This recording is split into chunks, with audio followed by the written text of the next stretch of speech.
Hello and welcome to this channel, and if you are the first time here, make sure you subscribe to the channel by clicking the subscribe button to see the latest technology videos.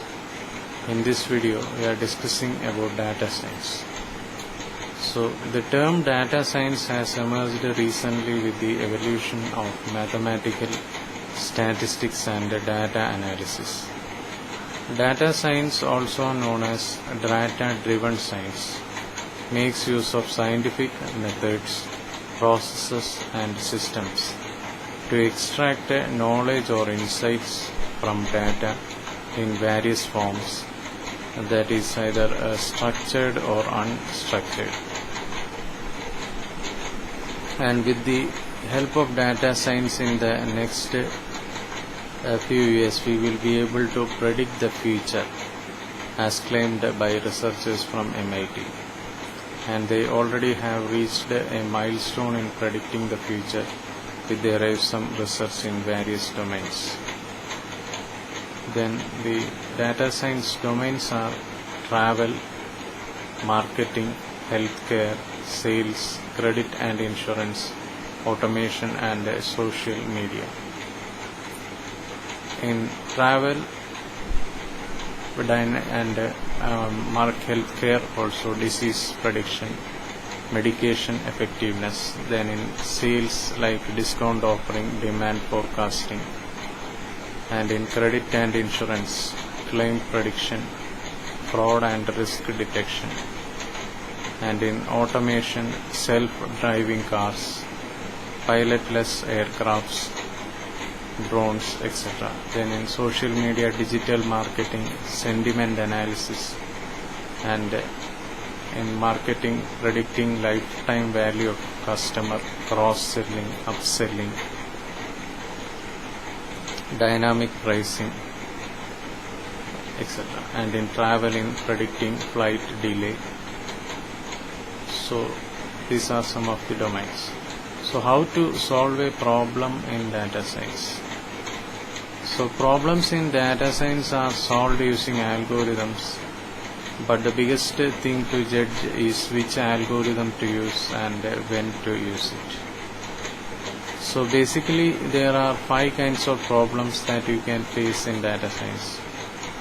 First is this A or B? Classification algorithm. Is this weird? Anomaly detection algorithm. Then how much or how many? For that, regression algorithm. Then how is this organized? Clustering algorithm. And what should I do next? For that, reinforcement learning algorithm. So these algorithms are based on human psychology. So we like being appreciated, right? So computers implement these algorithms and expect to be appreciated when being trained. How? So rather than teaching the computer what to do, you let it decide what to do, and at the end of that action you give either a positive or negative feedback. Then data science life cycle. So a common mistake made in data science projects is rushing into data collection and analysis without understanding the requirements or even framing the business problem properly. So therefore it is very important for you to follow all the phases throughout the life cycle of data science to ensure the smooth functioning of the project. First is discovery, then data preparation, then model planning, model building, operationalize, and then communicate the results. So discovery. So before you begin the project, it is important to understand the various specifications, requirements, priorities and required budget. And you must possess the ability to ask the right questions. Here you assess if you have the required resources present in terms of people, technology, time and data to support the project. and in this phase you also need to frame the business problem and formulate initial hypothesis to test. Then data preparation. In this phase you require an analytical sandbox in which you can perform analytics for the entire duration of the project. And you need to explore pre-process and condition data prior to modeling. Further, you will perform ETLT, extract, transform, load and transform to get the data into the sandbox. So let us have a look at the statistical analysis flow below. First, preparing the analytics sandbox, then performing ETLT, then data conditioning and survey and visualize. Then model planning. Here you will determine the methods and techniques to draw the relationships between variables. And these relationships will set the base for algorithms which you will implement in the next phase. And you will apply exploratory data analytics (EDA) using various statistical formulas and visualization tools. So let us have a look at various model planning tools. First, R programming, then SQL analysis services, then SAS or Access. In model building. So in model building, in this phase you will develop data sets for training and testing purposes, and here you need to consider whether your existing tools will suffice for running the models, or it will need a more robust environment like fast and parallel processing. And you will analyze various learning techniques like classification, association and clustering to build the model. And you can achieve model building through the tools like SAS Enterprise Miner, WEKA, SPCS Modeler, MATLAB, Alpine Miner and Statistica. Then operationalize.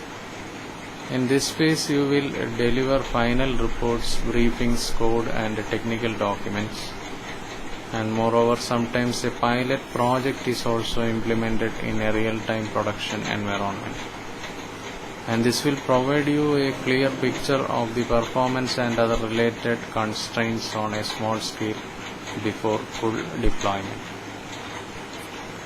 Then communicate results. Now it is important to evaluate if you have been able to achieve the goal that you had planned in the first phase.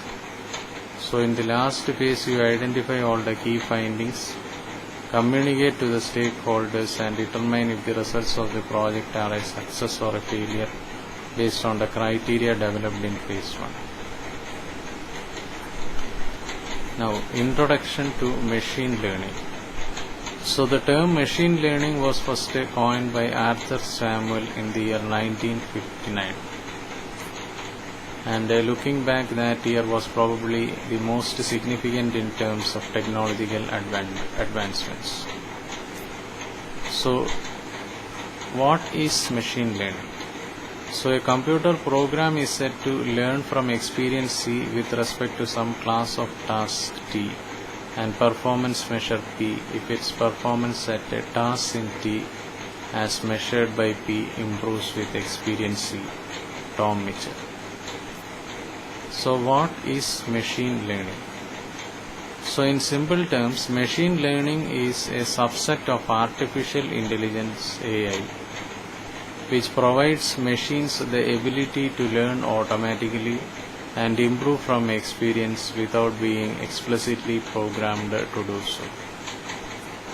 In this sense, it is the practice of getting machines to solve problems by gaining the ability to think. So how machine learning works?